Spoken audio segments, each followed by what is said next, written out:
Okay, with Lorna this time. Lorna trains dogs, and she's very, very, how do you say that? Very, very, what's that word for it? You're very passionate about dogs and their roles, and she believes that dogs do not do tricks.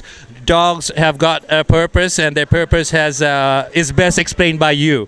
Actually, dogs do have a purpose, but they do tricks. Okay. But I prefer to train dogs for things like helper dogs, dogs for the blind, dogs to help old people.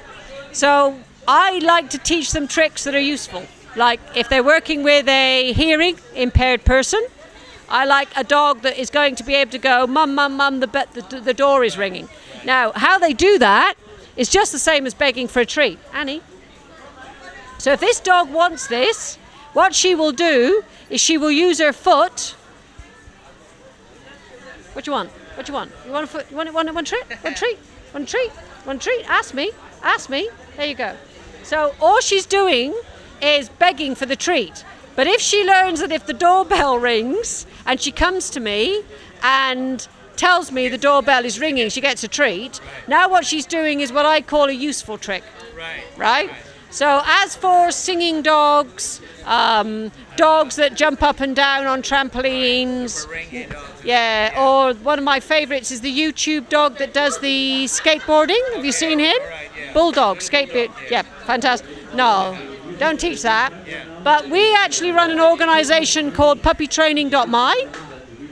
We run off-leash training. So most normal dog training, all the dogs are on leads and you teach them to sit and go down and heel.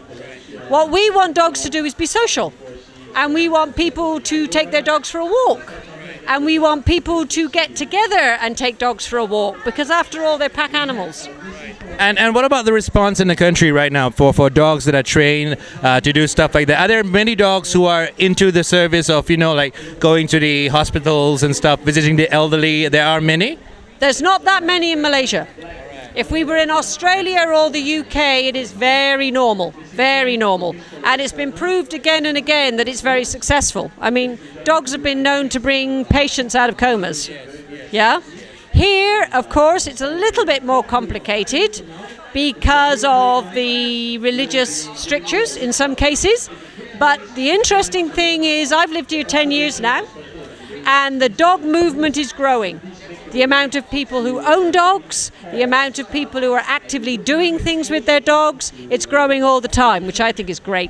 And dog owners, and some of the biggest mistakes you see dog owners commit. What do you think dog owners should know? The most important things of all. Right. The most important thing is that dogs aren't human. They're dogs. And if you try to think that they think like a person, you're in real trouble. Because dogs don't understand things like chase them down the road, catch them, and then smack them. They think they're being smacked for being caught. So the next time they run off down the road, they're going to run further, and you're going to be run faster. Now, I've got one very good success story, a lady with a beagle who came to our training because she said the dog kept running away. So I told her, slightly jokingly, that the next time it ran away, she had to sit at the gate, even if it took an hour, and just keep calling till he came back and then reward him. And bless her, she did. And now she has a beagle that when they open the gate, she says goodbye to the beagle. It sits in the driveway. She drives out, shut the gate, but she takes it for lots of walks. And she's taught it now that coming is fun. Running away is bad. So out there in the world right now are thousands of people who are chasing their dogs and smacking them.